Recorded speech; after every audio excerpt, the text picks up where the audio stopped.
রাজ্যে বন্ধ হতে চলেছে একের পর এক সরকারি বিদ্যালয়গুলি। প্রায় প্রতিদিনই কমছে শিক্ষকের সংখ্যা।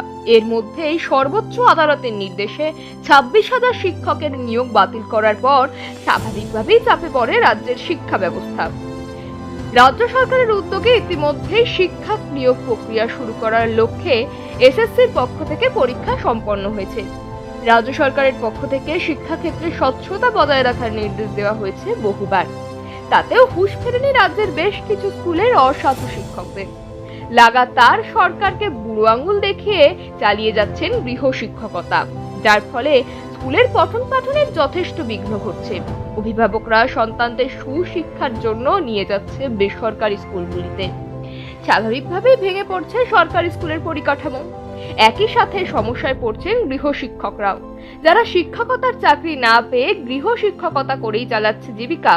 সেখানে সরকারি স্কুলের শিক্ষকরা গৃহ শিক্ষকতা করে একদিকে যেমন বেআইনি কাজ করছে, তেমনি গৃহ শিক্ষকদেরও সমস্যায় ফেলছে। এবার West Bengal private limited welfare অ্যাসোসিয়েশনের পক্ষ থেকে সাংবাদিক সম্মেলন করে গৃহ শিক্ষকরা জানালেন, মহামান্য আদালতের নির্দেশে বিশেষ কমিটি গঠন করে তদন্ত করা হবে সরকারি স্কুলের শিক্ষকদের গৃহ শিক্ষকতার বিরুদ্ধে। তদন্ত কমিটির মাথায় থাকবে সংশ্লিষ্ট ডিআই।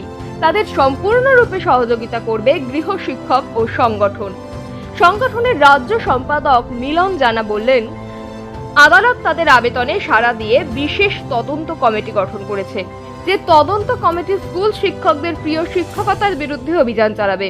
আমরা দীর্ঘদিন ধরে আন্দোলন করছি যে সরকার এবং সরকার সাহায্যপ্রাপ্ত যে স্কুলের শিক্ষক শিক্ষিকারা আছেন, তারা স্কুলের পাশাপাশি কি করছেন, বাড়িতে বা কোনো সেন্টার তৈরি করে অবৈধভাবে লক্ষ লক্ষ টাকা টিউশন করছেন।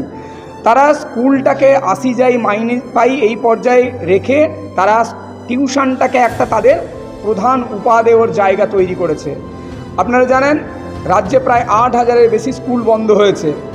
এর মূল কারণ হচ্ছে এই স্কুল শিক্ষকদের উদাসীনতা, স্কুলের প্রতি তাদের দায়বদ্ধতা কম। ফলে আমরা এর বিরুদ্ধে যে আন্দোলনটা করছি অনেক দিন ধরে, 2023 সালে 1 মে হাইকোর্ট রায় দিয়েছে যে আমাদের পক্ষে রায় দিয়েছে যে কোনো স্কুল শিক্ষক অবৈধভাবে টিউশনের সঙ্গে যুক্ত থাকতে পারবেন না। কিন্তু তারা কোর্টের রায়, সরকারি নির্দেশিকা, কলকাতা গ্যাজেট কাউকেই পড়ুয়া করেন না। তারা দিনের পর দিন টিউশন করে চলেছেন। আমরা তার বিরুদ্ধে আবার পিটিশন করেছিলাম, সেই অনুযায়ী আমাদের চিঠি এসছে এবং এইবারে আমাদেরকে পার্টি করা হয়েছে। পার্টি মিনস এইবারে তদন্ত করবে ডিআই এর সঙ্গে তদন্তের স্বার্থে আমাদেরকেও সাহায্য নিতে হবে। সংগঠনের জেলা সভাপতি বিমলেন্দু গাঙ্গুলি বললেন, এক শ্রেণীর ডিআই অফিসাররা এই ধরনের গৃহ শিক্ষকদের সহযোগিতা করছেন। পর্ষদ ও আদালত তাদের আবেদনের সমমত পোষণ করছে। এবার তদন্তে থাকবে গৃহ শিক্ষকরাও।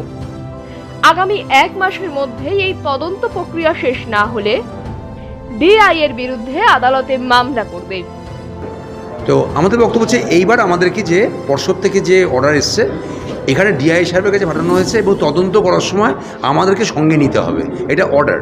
এটা আমরা নেক্সট উইকে আমরা ডিআই ভিজিট করছি এবং আমরা এক শ্রেণীর যে ডিআই বদান্যতায় যে এই সমস্ত স্কুল টিচাররা যে তাদের সাথে জয়েন্টলি তারা করেছিল তাদের বদান্যতায় আমরা বারে বারে বলার পরেও ওনারা পদক্ষেপ নেয়নি।